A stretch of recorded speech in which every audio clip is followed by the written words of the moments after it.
He had the money, the reservation, the confirmation, but none of it mattered the moment the hotel manager looked up and saw his face. One glance, and the smile vanished. The lobby fell quiet. Guests watched. Employees froze. Then came the words, "I'm sorry, sir, we're fully booked." But he knew that was a lie. What the manager didn't know was this man wasn't just another guest. His last name carried power. What happened next shocked everyone and exposed a prejudice hiding in plain sight. Derek Langston was used to traveling. As a high-powered consultant for a global tech firm, hotels had become a second home. Polished lobbies, bellhops, room service. He'd seen it all. But this time felt different. He had just landed in Charleston, South Carolina, for a corporate keynote. It was humid, the sun beginning to dip behind the skyline as he pulled up to the Willow Grand Hotel, a luxurious historic building with marble steps and chandeliers visible through tall glass doors. He had chosen it deliberately. Close to the event venue, excellent reviews, and the kind of old money charm that made executives feel important. Derek walked in, dressed in tailored slacks and a crisp navy shirt, suitcase in hand.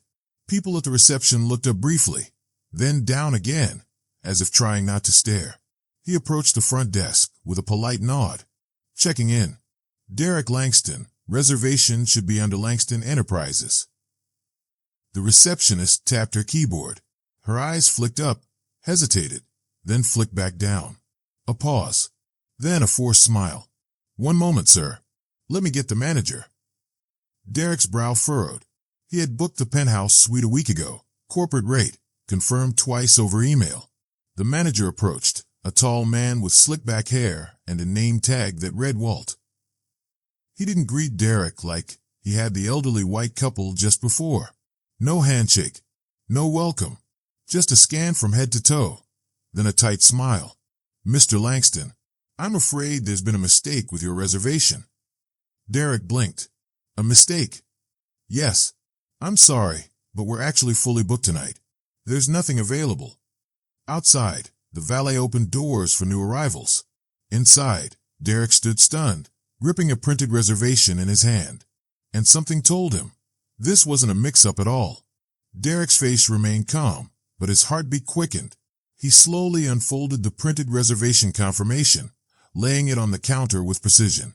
"I booked the penthouse suite a week ago. Here's the confirmation email. Paid in full," he said evenly.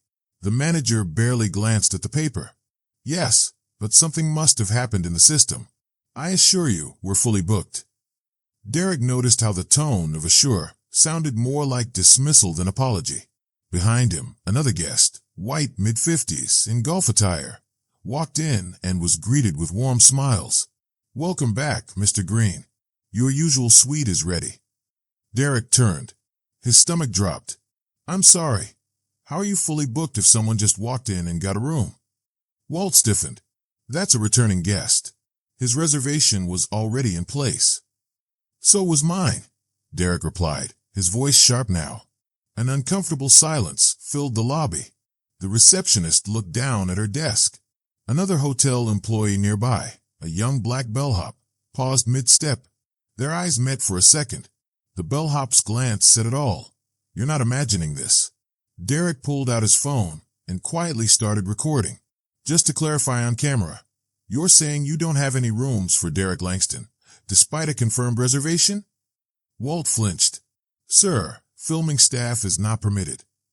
"I'm not filming staff. I'm filming myself being denied service." Walt's smile cracked.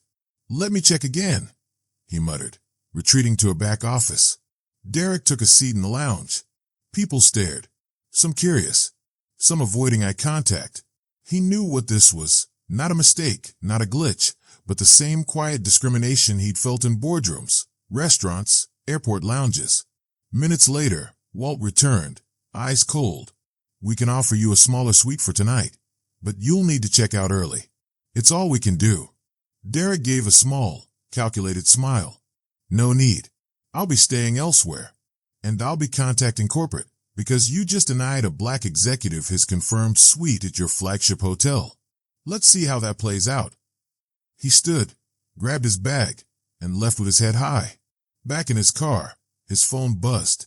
A message from his father, proud of you, son. Don't let them silence you." But it wasn't over. By the time Derek reached his backup hotel, his assistant had posted the video clip online. Within an hour, it had 10,000 views. By midnight, it had gone viral. The next morning, the story was everywhere.